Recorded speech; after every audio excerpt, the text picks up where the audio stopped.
Unilever diberitakan memberikan dividen yield yang paling besar sepanjang sejarah. Jadi dividen yield yang besar itu bukan karena dividen per sahamnya itu gede guys, tapi karena harganya yang rendah. Ironi gak sih? Ya ironi. Operating expense gede banget guys, 35%. Padahal HPP-nya cuma sekitar 50-an.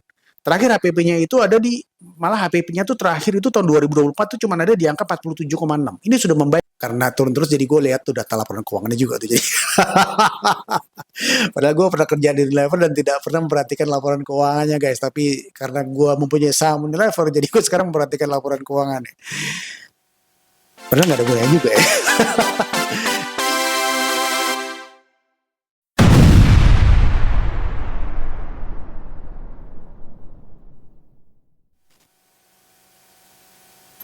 Nah guys, apakah lu orang yang suka main saham? Atau lu adalah pengamat saham atau pasar modal?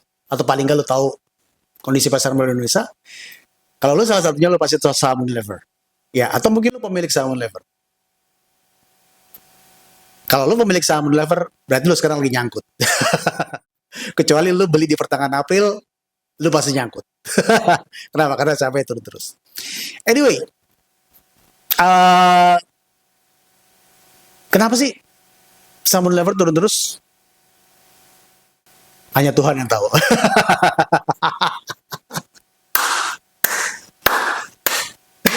Tapi gimana ya guys, gue mencoba melakukan analisa kenapa saham Unilever di Indonesia itu turun terus. Ya banyak faktor sih yang mempengaruhi ya. Ada faktor fundamental, ada faktor teknikal, ada faktor asing, ada faktor lokal, banyak lah gitu. Tapi gue mau melakukan analisa dari opini gue. Boleh dong. Kalau lu juga ada opini, lu boleh tulis di kolom komentar guys. Oke. Jadi gini, saham Unilever itu turun-turun terus semenjak tahun 2017. Dan semenjak itu tidak pernah recover lagi. Bahkan di pertengahan April kemarin dia pernah di angka di bawah 1000. Nah, karena saking kecilnya harga sahamnya ini guys, tahun ini Unilever diberitakan memberikan dividen yield yang paling besar sepanjang sejarah. Jadi dividen yield yang besar itu bukan karena dividen per sahamnya itu gede guys, tapi karena harganya yang rendah. Ironi gak sih? Ya ironi.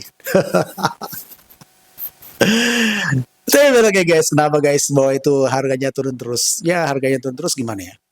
Ada yang bilang sih karena asing lepas terus sahamnya. Ada yang bilang kayak gitu. Ada yang bilang over value.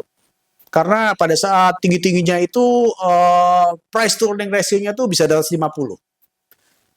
Padahal produk-produk FMCG yang lain ya nggak segitu-gitu juga. Ya banyak lah alasannya. Ya tapi gimana ya guys ya. Apapun alasannya ya dia jatuh terus gitu. Nah, tadi seperti yang gue bilang pertama, kenapa harga jatuh hanya Tuhan yang tahu. Tapi satu hal yang gue tahu dari data yang dipublish gitu ya, akhirnya gue karena turun terus jadi gue lihat tuh data laporan keuangannya juga tuh. Jadi. Padahal gue pernah kerja di Unilever dan tidak pernah memperhatikan laporan keuangannya guys. Tapi karena gue mempunyai saham Unilever, jadi gue sekarang memperhatikan laporan keuangannya. Padahal nggak ada gunanya juga ya. Intinya adalah PT Unilever Indonesia itu adalah bukan salah satu ya. PT Unilever Indonesia adalah perusahaan yang operating expense-nya itu paling gede dibandingin sama perusahaan-perusahaan consumer good yang lainnya yang ada di Indonesia.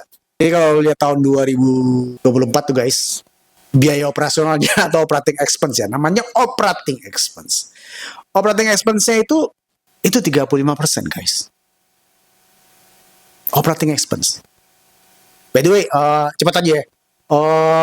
Di dalam perusahaan itu sebelum ketemu angka net profit itu ada net sales dulu. Net sales. Ya ada ada penjualan dulu ya, ada penjualan dikurang sama HPP, harga pokok penjualan itu menjadi gross profit gitu ya. Gross profit dikurangin dengan operating expense itu menjadi EBIT. Nah, kemudian di EBIT itu apa sih? Earning before interest and tax. Nah, kemudian setelah dikurangin dengan bunga dari utang, pembayaran utang sama interest gitu ya. Nah, itu yang dinamakan net profit. Gitu. Nah, saya mana tadi ya? Kita bahas apa ya? Operating expense. Operating expense-nya gede banget guys, 35%. Padahal HPP-nya cuma sekitar 50-an. Terakhir HPP-nya itu ada di, malah HPP-nya itu terakhir itu tahun 2024 itu cuma ada di angka 47,6. Ini sudah membaik dari HPP sebelumnya sekitar 50 atau 51 atau paling tinggi itu di tahun 2017, malah yang keuntungannya gede banget tuh HPP-nya 51,5. Kok bisa gede banget operating expense-nya? Sebagai gambaran guys ya, di Indofood operating expense itu cuma nggak sampai 15%. Sama-sama consumer goods. Dengan omset, by the way, Unilever tahun lalu tuh omsetnya 35 triliun, Indofood itu omsetnya tahun lalu 72 triliun. Tapi biaya operasionalnya itu cuman 14%. 14,6. Unilever yang jualannya itu 35 triliun, tapi biaya operasionalnya 35%. More than double. Ada yang aneh nggak? Menurut gue sih aneh ya. Ada lagi lah Mayora yang jualannya mirip-mirip dengan Unilever ya. Jualannya Mayora itu 36 triliun. Itu operating expense-nya atau biaya operasionalnya cuma 12%. Oke, Unilever biaya operasionalnya bisa 35%. Ya, gitulah guys. Nah, usut punya usut, ternyata karena ya dua hal ya. Satu, ini adalah perusahaan menurut gua ini opini gua ya.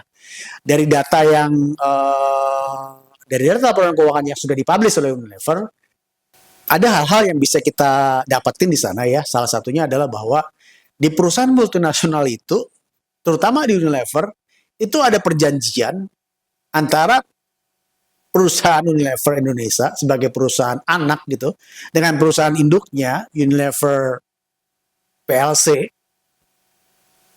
itu bahwa dia harus bayar royalti untuk merek-merek yang dijual, kemudian bayar royalti buat teknologi ada royaltinya guys. Yang digunakan, yang dipakai oleh Unilever Indonesia karena sistem mereka. Kemudian ada biaya jasa guys. Biaya jasa itu intinya ngebayarin orang-orang yang ada di kantor pusat karena mereka berjasa. Jadi mereka bukan pahlawan tanpa tanda jasa ya guys. Karena mereka tuh berjasa dan lo harus membayar. Kok lu? Ya iya, kalau lu beli produk Unilever berarti lu juga yang ngebayar. Yang ngebayar menir-menir di Belanda sama menir-menir di Inggris itu. Yang gajinya udah pada nyundul langit itu loh. Oke, balik lagi. Nah, ternyata itu enggak. Itu belum semuanya guys. Jadi ada royalti merek, ada royalti teknologi, ada jasa apa tadi ya?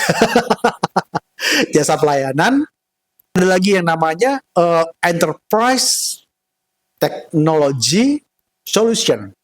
Itu sebenarnya teknologi juga, tapi ini bayarannya beda lagi dari royalti teknologi yang tadi itu. Jadi ini beda lagi gitu. Jadi ini adalah ya kayak sebetulnya apa ya? Kayak solusi teknologi yang diinisiat oleh Unilever Europe yang ada di Belanda sana untuk mengintegrasikan mungkin ya semua sistem Unilever yang ada di dunia gitu. Nah itu bayar lagi. Lu tahu nggak itu besar berapa? Jadi untuk merek itu besarnya sih di situ ditulis maksimum 3%. Terus kemudian untuk royalti merek ya. Royalti merek itu ditulis besarnya sampai dengan 3%. Terus royalti teknologi sampai 2%. Ini dari penjualan ya, penjualan. Jadi kalau royalti merek itu 3% dari nilai penjualan merek Unilever yang dipunyai Unilever Pusat yang dijual ke Indonesia. Ya hampir semuanya sih gitu loh. Nggak tahu ya kalau Bango itu merek, kayaknya kalau Bango, gue nggak tahu ada royalti apa enggak ya. Tapi yang jelas kayak Rinso, kayak Sunlight, kayak Pond's, kayak Dove, kayak Sunsilk itu bayar royalti. Terus tadi royalti jasa. Royalti jasa itu 2% dari omset. Terus kemudian ada layanan jasa. Layanan jasa itu juga 3%. Jadi dari 3 tambah 2 tambah 3, 8%. Terus ada lagi yang namanya ETS tadi, guys. Enterprise Technology Solution. Yang mengintegrasikan semua sistem. Jadi Unilever ini kan ada miliaran transaksi ya setahun ya. Jadi dia butuh teknologi yang canggih gitu ya untuk bisa mengintegrasikan supaya apa yang lu lakukan di Indonesia, supaya apa yang Unilever Indonesia lakukan itu bisa langsung diakses oleh Unilever Belanda. Supaya apa yang dilakukan di India itu bisa langsung diintegrasikan di sana. Jadi kalau bikin report itu nggak usah, weh lu kirim report lu dong gitu terus nanti dikompil gitu. Mungkin ya, gue juga nggak tahu gimana. Jadi mereka sudah bisa mengenerate report-report sendiri tanpa harus halo. Dan tentu saja ini kan yang namanya perusahaan segede itu ya, itu data sesuatu yang sangat penting untuk pengambilan keputusan tentu saja ya. Untuk dapat mengambil keputusan dengan cepat. Kita jadi ngomong ini, saya mana tadi? Oh, royalti. Jadi kalau di jumlah-jumlah ya, royalti merek 3%, royalti teknologi 2%, royalti bukan royalti ya, pembayaran jasa pelayanan. Jasa pelayanan tuh intinya gini ya. Jasa pelayanan terpusat itu tadi udah gue bahas ya. Jadi gini, di sana ada direkturnya. Ada direktur pemasar, ada direktur utama, terus sebenarnya ada direktur pemasaran. Direktur pemasaran tuh nanti ada lagi ada direktur pemasaran produk perawatan rumah tangga, ada direktur pemasaran produk makanan gitu. Nah, gajinya, operasionalnya, risetnya, nah itu dikontribusiin ke anak-anak perusahaannya. Intinya kayak gitu. Nah, perjanjian Unilever Indonesia dengan Unilever Pusat itu jasa pelayanan terpusat ini 3%. Sampai 3%. Jumlahnya sekarang berapa? Tepatnya gue nggak tahu. Karena itu nggak didiskus. Yang didiskus adalah jumlahnya maksimal bisa sampai 3%. Kita hitung jumlahnya udah maksimal aja ya. Jadi tadi merek 3%, royalti teknologi 2%, jasa pelayanan terpusat 3%, 8%, tambah tadi enterprise technology solution 1%, 9% guys. Dan lu tahu 9% ini dari omset. Dan lu tahu omsetnya Unilever Indonesia tahun lalu 35 triliun. Dan 9% dari 35 triliun, tara, jeng 3,1 triliun. Betul gak sih? 3,1 triliun. Jadi sebetulnya kalau ini nggak ada, karena ini nggak ada ya kalau di perusahaan-perusahaan lokal gitu. Karena perusahaan-perusahaan lokal tuh nggak harus bayar royalti. Perusahaan-perusahaan lokal tidak harus membayar dewa-dewanya yang ada di, nggak tahu di London apa di Amerika atau di mana gitu. Juga nggak perlu mengintegrasikan teknologi gitu sehingga bisa disamakan sistemnya dengan negara-negara lain. I don't know, tapi menurut gue sih ya kalau kayak Indofood ya kantor pusatnya ada di sini. Yang ada di laporan yang ada di BI itu adalah laporan dari kantor pusat yang ada di sini. Itu nggak ada guys. Jadi bayangin keuntungan Unilever yang tahun ini hampir 3,4 triliun itu sebetulnya bisa menjadi 6,5 triliun. Jadi saham yang harusnya dibagikan, dividen yang seharusnya dibagikan ke pemegang saham yang tadinya cuma 88 itu harusnya bisa menjadi hampir 200. Ya paling nggak kalau harga-harganya turun terus, dividennya dinaikin lah, keuntungannya dinaikin gitu kan, biar pemegang saham lebih senang gitu. Meskipun sedih juga kalau bisa sih nggak dapat dividen nggak apa-apa, tapi capital gainnya naik terus. Tapi ya gimana ya, capital gainnya nggak bisa dapat. Ya kita nggak tahu harganya naik turunnya kenapa gitu, cuma Tuhan yang tahu. Ya kan? Ya nggak tahu lah kenapa harga Unilever turun gitu kan. Kita bisa aja bikin analisa A, B, C, D, A, B, C, D, tapi ya cuma nebak-nebak aja. Tapi kalau misalkan dibilang bahwa Unilever adalah perusahaan dengan operating expense yang tinggi atau high cost company, itu tercatat. Kita bisa melihat datanya. Jadi data itu data publish ya. Artinya kalau lu ke website Unilever, kemudian lu bisa unduh gitu ya laporan keuangan dari tahun ke tahun gitu, ada yang by quarter, dan yang gue lihat ini adalah yang di laporan keuangan yang full yang tahun 2024. Nah dari situ aja tercatat bahwa pembayaran yang ke jasa pihak ketiga yang kita omongin tadi itu udah 2,4 triliun. Ya sih nggak 9% lah, ternyata 2,4 triliun. Ya 2,4 triliun itu masih sekitar 7% guys. Dari omset yang 35 triliun itu. Jadi keuntungannya bukan 3,4 terusnya kalau 2,4 tadi nggak dibayar. Jadi 2,4 ditambah 3,4, jadinya 5,8 triliun. Harusnya keuntungan Unilever Indonesia segitu. Atau kalau misalkan nggak usah dijadikan jadi keuntungan, tapi dijadikan, maksud gue gini ya, sebetulnya daripada membayar itu juga bisa dipakai untuk membuat produknya menjadi lebih kompetitif. Kalau masih ingin mempertahankan net profit margin yang sama gitu, misalkan kayak sekarang net profit marginnya itu sekitar 9%-an gitu ya, kalau nggak salah sekarang 9,6%.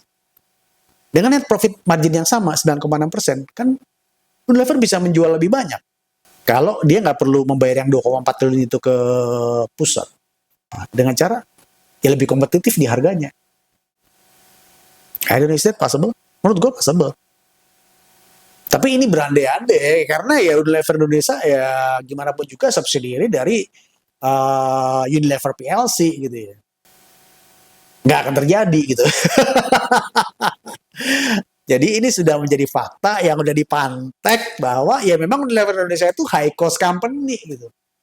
Kenapa? Karena ada biaya-biaya yang memang hanya terjadi di perusahaan multinasional, dalam ini spesifik terjadi di Unilever Indonesia yang harus membayar hal-hal yang tidak dibayar oleh perusahaan-perusahaan lain yang sejenis fast moving consumer good di Indonesia. Itu guys. Gimana menurut lo? Apakah lo setuju bahwa Unilever Indonesia itu adalah high cost company? Dan karena di high cost company, apakah Unilever Indonesia akan survive ke depannya? Apakah harganya akan di-cover? Harga sahamnya maksud gue. Karena kalau kita ngarepin harga jualnya yang turun, kayaknya sulit. Karena ya memang struktur harganya udah seperti itu. Dan profit marginnya juga, net profit marginnya juga udah turun terus, udah tinggal 9,7. Yang sekarang udah mirip sama Indofood.